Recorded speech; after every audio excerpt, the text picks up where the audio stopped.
Comrade Sitaram Yechury ప్రథమ వర్ధంతి సందర్భంగా కరీంనగర్ జిల్లాలోని ముగ్ధాలాల్ మిశ్రా భవన్లో ఆయన చిత్రపటానికి సిపిఎం పార్టీ జిల్లా కార్యదర్శి బిల్కూరి వాసుదేవ్ రెడ్డి నివాళులర్పించారు. సీతారాం యెచూరి జీవితం నేటి తరానికి స్ఫూర్తిదాయకమని ఆయన అన్నారు.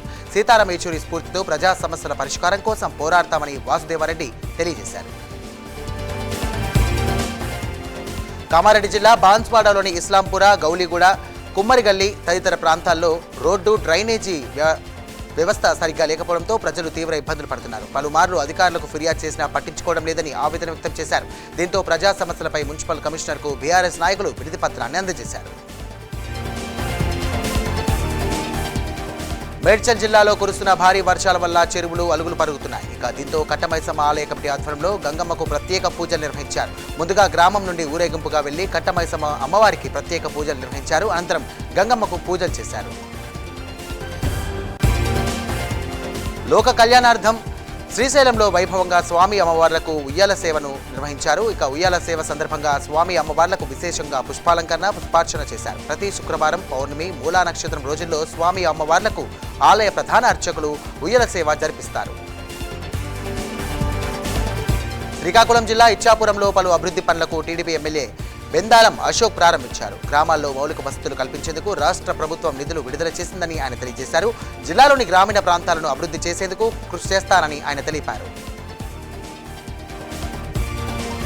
నెల్లూరు జిల్లా ఉలవపాడులోని సాభాన్ జ్యువెలరీ షాప్లో పట్టపగల ఇద్దరు మహిళా దొంగతనం చేశారు.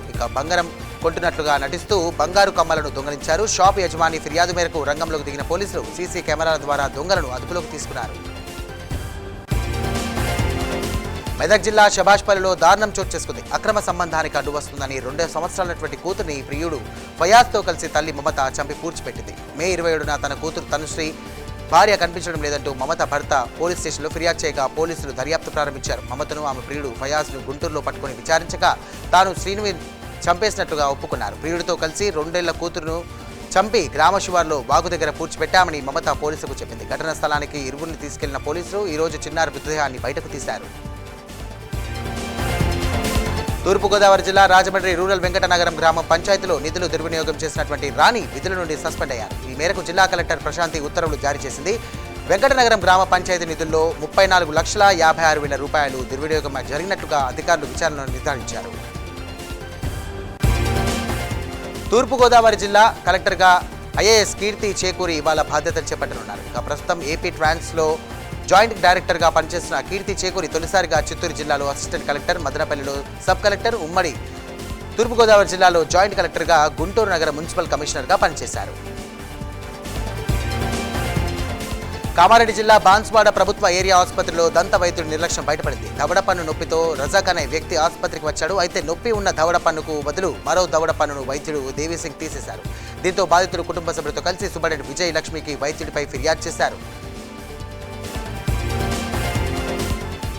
సమ్మక్క సారలమ్మ దేవాలయాన్ని గిరిజన సంస్కృతి సాంప్రదాయాలకు అనుగుణంగా ఆధునీకరణ చేస్తామని మంత్రి పొంగులేటి శ్రీనివాసరెడ్డి అన్నారు. ఆధునీకరణకు సంబంధించి మాస్టర్ ప్లాన్పై సచివాలయంలో మంత్రులు సీతక్క, కొండా సురేఖ, అడ్లూరి లక్ష్మణ్ కుమార్తో కలిసి మంత్రి పొంగులేటి ఉన్నత స్థాయి సమీక్షా సమావేశాన్ని నిర్వహించారు.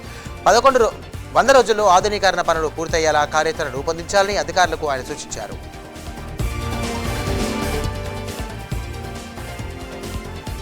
భద్రాద్రి కొత్తగూడెం జిల్లాలోని 27 మంది ఇందిరమ్మ ఇళ్ల లబ్ధిదారుల కోసం మంత్రి పొంగులేటి శ్రీనివాసరెడ్డి నూతన వస్త్రాలను పంపిణీ చేశారు. నూతనంగా నిర్మించిన ఇందిరమ్మ ఇళ్ల గృహప్రవేశం సందర్భంగా నూతన వస్త్రాలను పంపించారు. ఈ మేరకు నూతన వస్త్రాలను లబ్ధిదారులకు ఎమ్మెల్యే జారే ఆదినారాయణ పంపిణీ చేశారు. బీజేపీ, కాంగ్రెస్ పార్టీలపై సిపిఎం ప్రధాన కార్యదర్శి నున్నా నాగేశ్వరరావు ఫైర్ అయ్యారు. తెలంగాణ సాయుధ పోరాటాన్ని బీజేపీ వక్రీకరించి ప్రచారం చేస్తోందని ఆయన ఆరోపించారు. అలాగే కాంగ్రెస్ ప్రభుత్వం ఈ పోరాటాన్ని పక్కదారి పట్టించే ప్రయత్నం చేస్తుందన్నారు. దీనిపై ఈ నెల 17న రామదాసు కళాక్షేత్రంలో భారీ బహిరంగ సభ నిర్వహిస్తున్నామని అన్నారు. ఠాగూర్ సినిమా సీన్ రిపీట్ అంటూ సోషల్ మీడియాలో వైరల్ అవుతున్నటువంటి దానిపై ఖమ్మం ఇండియన్ మెడికల్ అసోసియేషన్ సభ్యులు స్పందించారు. మరిపేటకు చెందినటువంటి యువకుడు కామెర్లతో సాయిరాం గ్యాస్ట్రో ఆసుపత్రిలో చేరాడని, అప్పటికే నాటు వైద్యం చేయించుకున్నాడని వారు తెలియజేశారు. యువకుడు పరిస్థితి విషమంగా ఉందని, వైద్యం అందించలేమని వైద్యులు చెప్పినప్పటికీ యువకుడు బంధువులు వినలేదని చెప్పారు. యువకుడి బంధువులు వినకపోవడంతో వైద్యం అందించేందుకు ప్రయత్నించగా యువకుడు మృతి చెందినాడని ఈ సందర్భంగా వెల్లడించారు. ఘటనపై సోషల్ మీడియాలో తప్పుడు ప్రచారం చేయడాన్ని తీవ్రంగా ఖండిస్తున్నామని ఇండియన్ మెడికల్ అసోసియేషన్ సభ్యులు తెలియజేశారు. హైదరాబాద్లోని బేగంపేటలో కాంగ్రెస్ నాయకులు ఆందోళన చేపట్టారు. సనత్ నగర్ నియోజకవర్గ ఇన్ఛార్జ్ కోట నీలిమకు 2 ఓటర్ ఐడి కార్డులు ఉన్నాయని ఎన్నికల కమిషన్ నోటీసులు ఇవ్వడాన్ని నిరసిస్తూ ఆందోళన చేపట్టారు. బీజేపీ నేతల ఆరోపణలకు వారు అనుగుణంగా ఎన్నికల కమిషన్ పనిచేయడం సిగ్గుచేటని కాంగ్రెస్ నేతలు ఆగ్రహం వ్యక్తం చేశారు.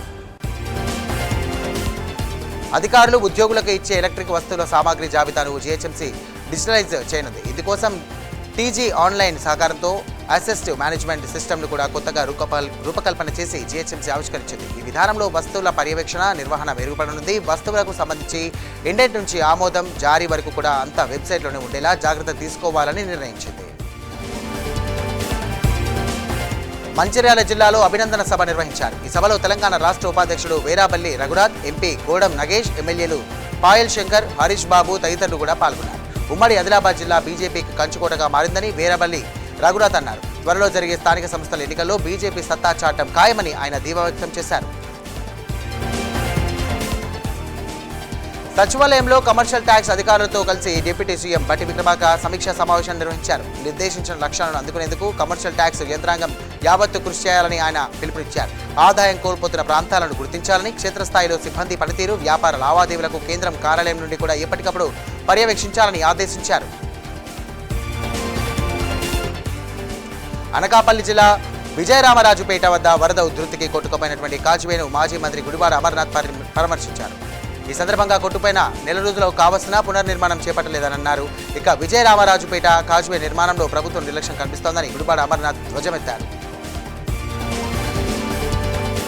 రైతుల యూరియా కష్టాలను చూపిస్తే మీడియాపై కేసులు పెడతారా అని కాంగ్రెస్ ప్రభుత్వాన్ని మాజీ మంత్రి హరీష్ రావు నిలదీశారు. రైతుల కష్టాలను ప్రభుత్వం దృష్టికి తీసుకొచ్చేందుకు ప్రయత్నించినటువంటి టీ న్యూస్ ఖమ్మం రిపోర్టర్ సాంబశివరావుపై పోలీసులు అక్రమ కేసులు బనాయించడం దుర్మార్గమని మండిపడ్డారు. జర్నలిస్ట్ సాంబశివరావుపై పెట్టినటువంటి కేసును వెంటనే ఉపసంహరించాలని ఎక్స్ వేదికగా మాజీ మంత్రి హరీష్ రావు డిమాండ్ చేశారు.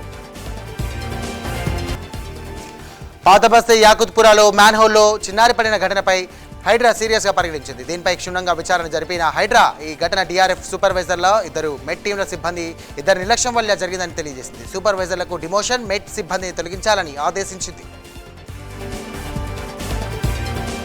కుత్బుల్లాపూర్లో జోరుగా అక్రమ బయోడీజిల్ దందా కొనసాగుతుంది. వౌరంపేట దగ్గర అక్రమంగా బయోడీజిల్ను ట్యాంకర్ల ద్వారా క్రషర్లకు అమ్ముతుండగా పోలీసులు పట్టుకున్నారు. నెల్లూరు నుంచి సూర్యాపేటకు వెళ్లాల్సినటువంటి బయోడీజిల్ ట్యాంకర్లను దుండిగల్ మళ్లించి అధిక ధరలకు డీజిల్ అమ్ముతున్నట్టుగా పోలీసులు గుర్తించారు. డీజిల్ను మినీ ట్యాంకర్లకు నింపుతుండగా పోలీసులు సీజ్ చేశారు. అక్రమ బయోడీజిల్ దందాను అరికట్టాలని సందర్భంగా పిలుపునిచ్చారు. శ్రీ సత్యసాయి జిల్లా నక్కలగుట్ట వద్ద కొండచిలువ ప్రత్యక్షమైంది. అయితే రోడ్డు దాటే క్రమంలో ఓ వాహనం కింద పడి కొండచిలువ గాయపడింది. గమనించినటువంటి కొంతమంది యువకులు కొండచిలువను రోడ్డు పక్కకు తీసుకువెళ్లి వదిలేశారు. కరీంనగర్ జిల్లా ఏపీవీపీ ధర్నాలో ఉద్రిక్తత చోటు చేసుకుంది. కలెక్టరేట్లోకి చొచ్చుకు వెళ్లేందుకు ప్రయత్నించినటువంటి మహిళా విభాగం విద్యార్థి నాయకులను పోలీసులు అడ్డుకున్నారు. ఇదే క్రమంలో సీఐ శ్రీలత అత్యుత్సాహం ప్రదర్శించారు. మహిళా విభాగం ఏబీవీపీ విద్యార్థిని సీఐ మోకాలుతో తనింది. ఈ ఘటనపై విద్యార్థులు మండిపడ్డారు. గతంలో కూడా సీఐ శ్రీలతపై పలు వివాద కేసులున్నాయి. దీనికి సంబంధించి కూడా సీఐ అరాచకానికి ఓ వ్యక్తి సూసైడ్ చేసుకున్నాడనే ఆరోపణలున్నాయి. సీఐ ప్రవర్తనపై విద్యార్థి సంఘాలు నాయకులు ఆగ్రహం వ్యక్తం చేస్తున్నారు. తాడిపత్రి మాజీ ఎమ్మెల్యే కేతిరెడ్డి పెద్దారెడ్డి నియోజకవర్గానికి చేరుకున్నారు. దీంతో అప్రమత్తమైనటువంటి పోలీసులు జేసీ ప్రభాకర్ రెడ్డి నివాసంతో పాటు కేతిరెడ్డి ఇంటి వద్ద భారీ భద్రతను పెంచారు. ఇరు వర్గాల మధ్య ఘర్షణకు చెలరేగే అవకాశం ఉండడంతో పెద్ద ఎత్తున బలగాలను మోహరించారు. నందిని తూర్పుగోదావరి జిల్లా నిడదవోలులో డ్రంక్ అండ్ డ్రైవ్లో పట్టుబడినటువంటి యువకులను న్యాయమూర్తి వినూత్న శిక్ష విధించారు. డ్రంక్ అండ్ డ్రైవర్తో పాటు భాగంగా సమిశ్రగూడెం పరిధిలో 5 మంది, నిడదవోలు పరిధిలో 8 మంది యువకులపై పోలీసులు కేసులు నమోదు చేశారు. ఈ మేరకు వారిని 2nd class judicial magistrate Ajay Kumar ఎదుట హాజరుపరిచారు. యువకులకు 300 రూపాయల ఫైన్తో పాటు మున్సిపల్ పరిధిలోని సోషల్ సర్వీస్ చేయాలని తీర్పునిచ్చారు. ఏలూరు జిల్లా వంకవారిగూడెం పంచాయతీ పరిధిలో ఉన్నటువంటి నేవీ యుద్ధ సామాగ్రి డిపో ఏర్పాటుపై కేంద్రం దృష్టి సారించింది. భూసేకరణ ఇతర అంశాలపై ఏలూరు కలెక్టరేట్లో నేవీ అధికారులతో ఎంపీ పుట్ట మహేష్, కలెక్టర్ వెట్రి సెల్వి సమావేశమయ్యారు. అందరి ఆమోదంతోనే నేవీ యుద్ధ సామాగ్రి ప్రాజెక్టు ముందుకు వెళ్తోందని ఆయన తెలియజేశారు. నేవీ యుద్ధ సామాగ్రి డిపో ఏర్పాటుకు అధికారులు పూర్తి స్థాయిలో సర్వే చేపట్టాలని ఈ సందర్భంగా తెలియజేశారు. నెల్లూరు జిల్లా దుత్తలూరు మండలం వెంకటాపేటలో విషాదం చోటు చేసుకుంది. పఠాన్ సానా అనే ఇంటర్ విద్యార్థి ఉరివేసుకుని ఆత్మహత్యకు పాల్పడ్డాడు. దత్తలూరు మోడల్ స్కూల్లో పఠాన్ ఇంటర్ 2nd ఇయర్ చదువుతున్నాడు. ఇటీవల అతడి చదువును తల్లిదండ్రులు ఆపించేశారు. దీంతో పఠాన్ మనస్తాపానికి గురై ఆత్మహత్య చేసుకున్నట్టుగా తెలుస్తోంది. హైదరాబాద్ కుషాయిగూడలో దారుణం చోటు చేసుకుంది. కేపీ కాలనీలో చెందినటువంటి శ్రీకాంత్ రెడ్డి అనే వ్యక్తిని అతని ఇంటి ముందే దారుణంగా హత్య చేశాడు దుండగుడు.